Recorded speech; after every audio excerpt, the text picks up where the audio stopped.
Yo, this is your boy JuNiro and I'm hanging out with Mahlon.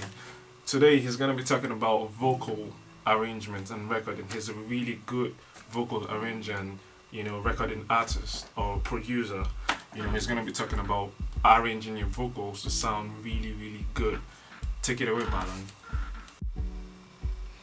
Hi guys, thank you George for that intro. I'm going to go straight in talking about vocal arrangement, vocal production. I first learnt my skills by working live. I'm a keyboard player, musician, musical director by trade.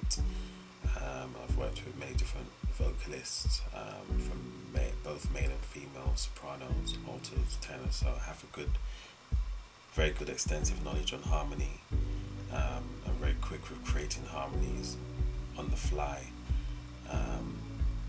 on any genre of music, whether it's oohs and ahs or words or lyrics, of different styles of singers, whether it be a jazz singer, soul singer, pop singer, gospel singer, folk singer, country singer, reggae singer. Put me with vocals, I'll just deliver the goods. I'm also been known to be good at creating a good sound. So if it's a team of backing vocalists that's recording in the studio or performing live, I can get a good blend out of those vocals, so they don't sound like three different individuals, but they sound like one set of backing vocalists with three individuals on there. Very important where they sound together. They attack the words together. They release the words together. They start phrases and dynamics together, etc. So just to recap on the vocals, what we're looking at is delivery.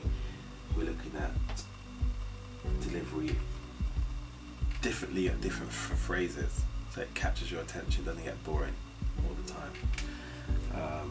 We're also looking at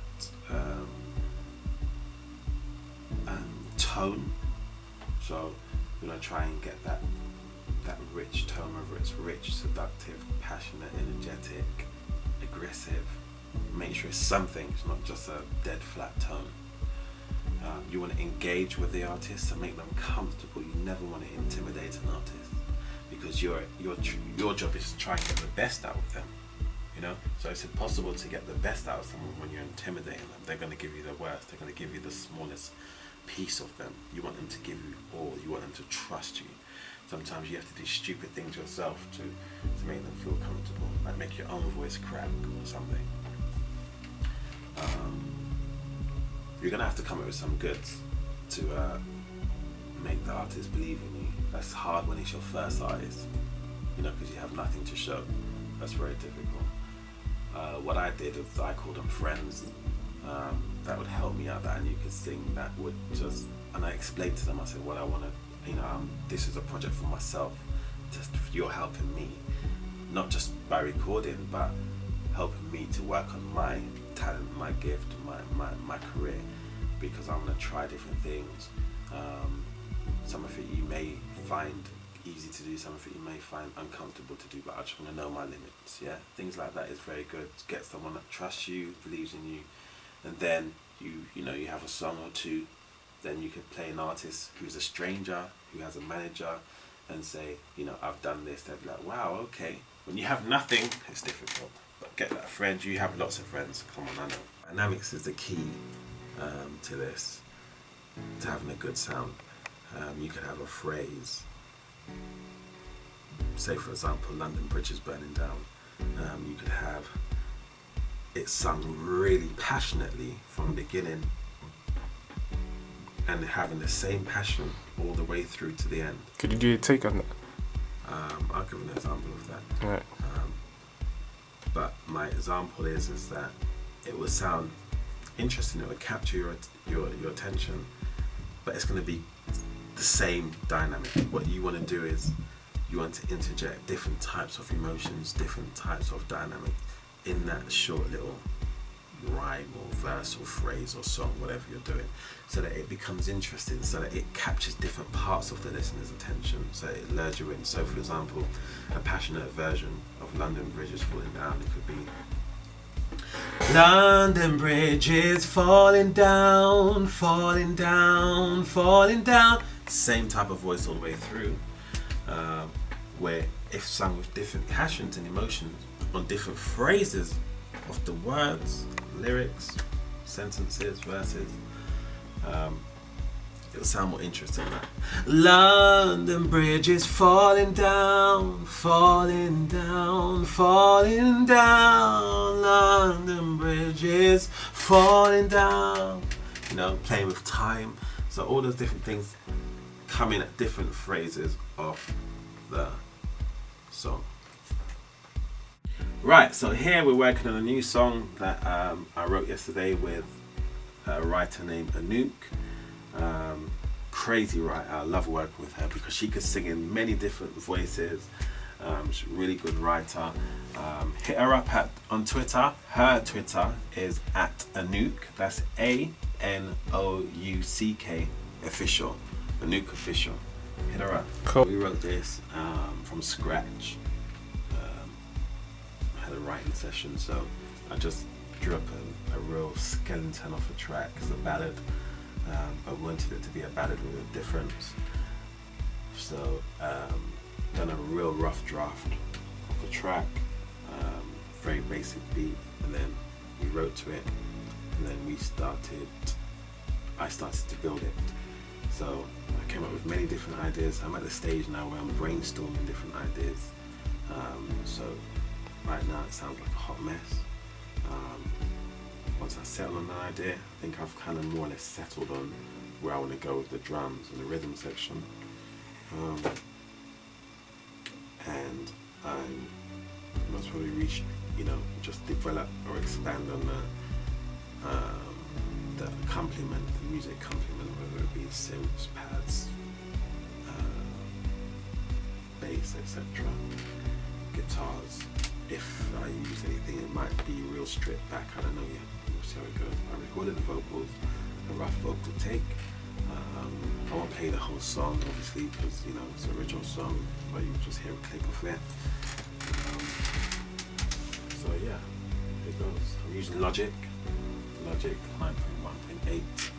Do you always use Logic, or you have like separate? I use Pro Tools as well. Alright, cool. I tend to mix in Pro Tools. Cool. I tend to do a producer mix in Logic, and then I'll get the final session mixed in Pro Tools with various different engineers that I use. Alright. So I'll give you a snippet of that. Is it here? Or am I going crazy? Tell me I'm crazy. If I'm here, tell me why all the lights can't.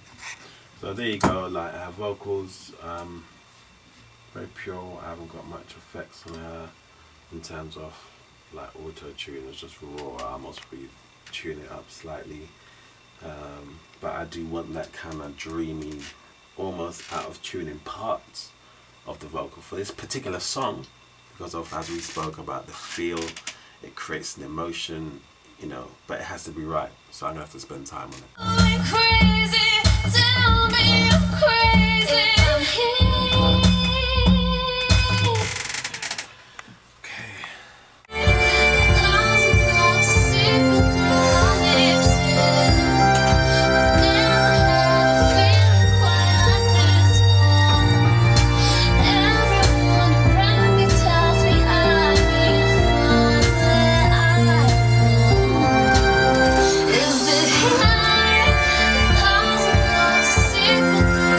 Lips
crazy.